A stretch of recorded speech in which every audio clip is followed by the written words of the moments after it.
নমস্কার বন্ধুরা, পম্পার কিচেনে আপনাদের সকলকে স্বাগত। আজ আমি আপনাদের সাথে শেয়ার করব ম্যাঙ্গো কেকের রেসিপি। ম্যাঙ্গো কেক বা পাকা আমের কেক আমরা নানা রকমভাবে বানিয়ে থাকি, তবে কোনো রকম তেল, ময়দা বা চিনি ছাড়া।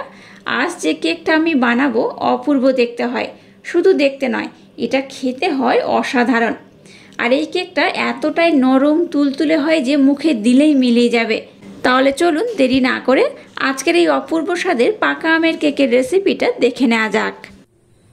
আজকে যে কেকটা বানাবো তার জন্য প্রথমে দেখুন একদম হালকা গরম দুধ আমি নিয়েছি। এই হালকা গরম লিকুইড দুধ এখানে 1 কাপ আমি ব্যবহার করছি। এই গরম দুধের মধ্যে আমি 1 থেকে 2 চামচের মতো বাটার দিয়ে দিলাম। আপনারা কিন্তু বাটারের পরিবর্তে এখানে সাদা তেলও ব্যবহার করতে পারেন, তো আমি এখানে তেল ব্যবহার করব না, তেল ছাড়াই আজকের কেকটা বানাবো, তাই এখানে আমি এরকম বাটার ব্যবহার করলাম। এবারে দুধের সাথে বাটারটাকে আমি খুব ভালোভাবে মেল্ট করে নেব। দেখুন দুধের সাথে বাটারটাকে আমি ভালোভাবে মেল্ট করে নিয়েছি। এবার এখানে দিয়ে দেবো পাকা আমের পাল্প। পাকা আমের পাল্পটাকে বার করে আমি জাল দিয়ে নিয়েছিলাম, তো এটাকে কিন্তু আমি র হিসেবে ব্যবহার করছি না। এখানে পাকা আমের পাল্পটাকে আমি র ব্যবহার করছি না, জাল দেওয়ার পর তারপর ব্যবহার করছি। তো এই কাপের 1 কাপ আমি দিয়ে দিলাম। আবারও সমস্ত উপকরণ খুব ভালোভাবে এইভাবে আমি মিক্স করে নেব। সমস্ত উপকরণ দেখুন খুব ভালোভাবে আমি ব্লেন্ড করে নিয়েছি, আর দেখুন ঘনত্বটা কিন্তু অনেকটাই ঘন হয়ে গেছে। এবার এখানে মিষ্টির জন্য ব্লেন্ড করে রাখা মিছরি দিয়ে দেবো 4 থেকে 5 চামচের মতো। মিষ্টির পরিমাণটা কিন্তু আপনারা আপনাদের পছন্দ মতো দেবেন। যদি আমটা খুব মিষ্টি হয় তাহলে কিন্তু মিষ্টির পরিমাণটা কম দিলে হবে, আর যদি আমটা একটু টক টক থাকে তাহলে কিন্তু মিষ্টির পরিমাণ একটু বেশি লাগবে। তো আপনারা যে যতটা মিষ্টি পছন্দ করবেন তার উপর ডিপেন্ড করেই কিন্তু এই মিষ্টিটাকে ব্যবহার করবেন। আবারও সমস্ত উপকরণ আমি খুব সুন্দর নাড়াচাড়া করে মিক্স করে নেব।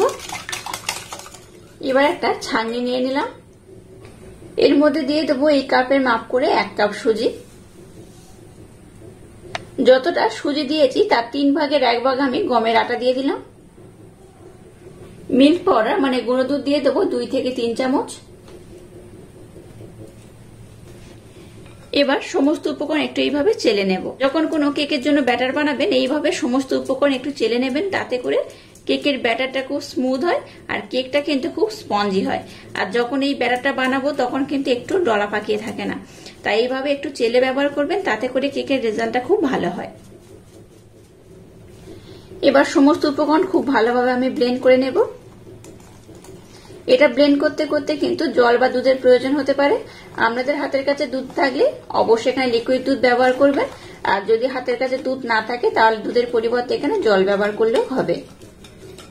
আমি যে পরিমাণে দুধ আম দিয়ে ব্যাটারটা বানিয়েছিলাম সেই পরিমাণে কিন্তু এর মধ্যে লেগে গিয়েছে। দেখুন এক্সট্রা করে এখন আর দুধের প্রয়োজন হচ্ছে না, বা যারা জল ব্যবহার করবেন জলের প্রয়োজন হবে না। 1 কাপ জল কিংবা দুধ ব্যবহার করলেই হবে। যেহেতু আমি এখানে সুজি ব্যবহার করেছি, সুজি কিন্তু দুধটাকে অনেকটা অ্যাবজর্ব করে নেবে, তাই এটাকে আমি কি করব 15 মিনিটের জন্য রেস্টে রেখে দেবো। 15 মিনিট রেস্টে রাখার পর দেখবেন মিশ্রণটা অনেকটাই ঘন হয়ে যাবে, তখন আর একটু দুধ আমি ব্যবহার করব, তবে একটু পরে। তো আপাতত এটাকে আমি 15 মিনিটের জন্য রেস্টে রেখে দেবো।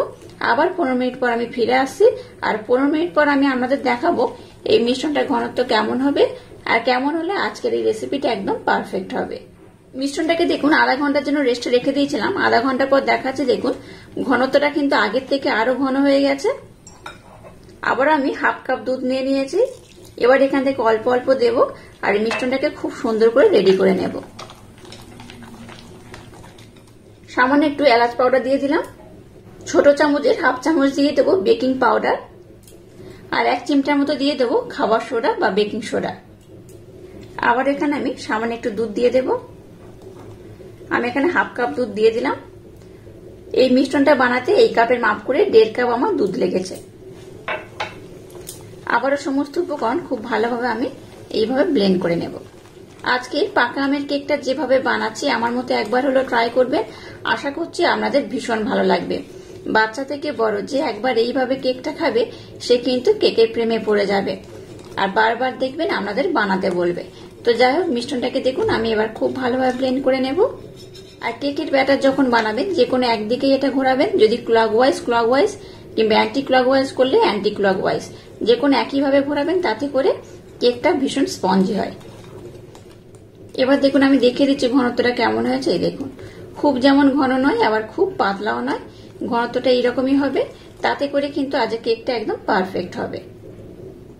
এবার দেখুন একটা কেকটি নিয়ে নিয়েছি, আর একটা দেখুন সাদা পৃষ্ঠা আমি কেটে দিয়েছি, আর সামান্য একটু আমি সাদা তেলের ব্রাশ চারিদিকে লাগিয়ে দিয়েছি। তাতে করে কি হবে, কেকটা যখন হয়ে যাবে এটা ওঠাতে খুব সুবিধা হবে। এবার এই ব্যাটারটাকে আমি এই কেক টিনের মধ্যে ঢেলে দেব। সম্পূর্ণ ব্যাটারটাকে আমি দিয়ে দিয়েছি। এবার এটাকে এইভাবে একটু ট্যাপ করে নেব। এবার উপর থেকে একটু আমন্ড আমি দিয়ে দেব, এতে করে দেখতে খুব ভালো লাগবে। আপনারা আপনাদের মনের মতো ড্রাই ফ্রুট দিয়ে এটাকে ডেকোরেশন করতে পারেন। এবার গ্যাসটাকে জেলে দিয়ে একটা কড়া বসিয়ে দিয়েছি। এবারে কেক টিনটাকে আমি এই কড়ার মধ্যে বসিয়ে দেব। এবার এটাকে ঢাকা দিয়ে আমি হতে দেব। এটা হতে খুব বেশি সময় লাগবে না, 20 থেকে 25 মিনিট হলেই কিন্তু খুব ভালোভাবে রেডি হয়ে যাবে। এবার গ্যাসের ফ্লেমটাকে প্রথমে 5 মিনিটের জন্য হাই দেব, তারপর লো করে ঢাকা দিয়ে এটাকে আমি খুব সুন্দর করে বানিয়ে নেব।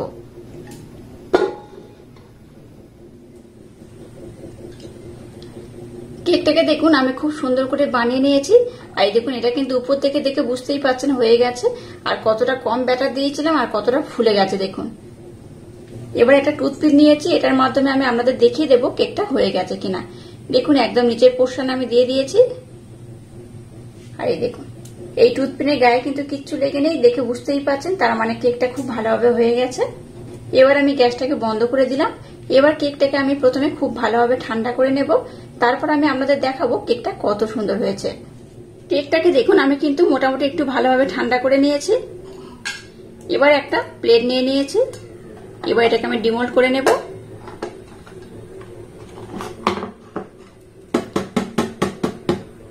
একটু ট্যাপ করলেই দেখবেন খুব ভালোভাবে কিন্তু কেকটা ছেড়ে উঠে আসবে। কেকটা দেখুন কত সুন্দরভাবে ছেড়ে উঠে গেছে, আর পিছনের পোর্শনটা দেখুন কত সুন্দর কালার হয়েছে, একটুও কিন্তু পুড়ে যায়নি, খুব সুন্দরভাবে কালারটা হয়ে গেছে। আর এই দেখুন কাগজটাকে আমি উঠিয়ে দিচ্ছি। দেখুন কেকটা কত সুন্দর হয়েছে, এটা যেমন নরম তেমন কিন্তু তুলতুলে স্পঞ্জি। এটাকে উল্টে নিলাম। এবার এই কেকটাকে আমি কেটে নেব। এটাকে আমি এইভাবে 2 টুকরো করে কাটলাম। এবার এটাকে আমি 3 টুকরো করে নেব।